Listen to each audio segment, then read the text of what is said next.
السلام علیکم ورحمۃ اللہ وبرکاتہ۔ بسم اللہ الرحمن الرحیم۔ ایک فرض کے بارے میں، نمازی پر جہنم کی آگ حرام ہے۔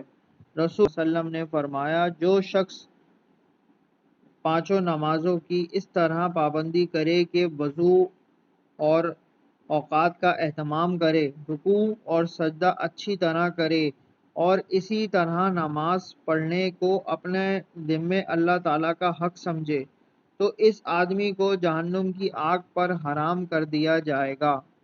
حوالہ مسند احمد 17882 عن حنظلہ الساعدی رضی اللہ تعالی عنہ۔ اللہ تعالی ہم سب کو نیک ہدایت دے۔ میرے چینل کو لائک کیجئے، شیئر کیجئے، سبسکرائب کیجئے۔ جزاک اللہ خیرہ۔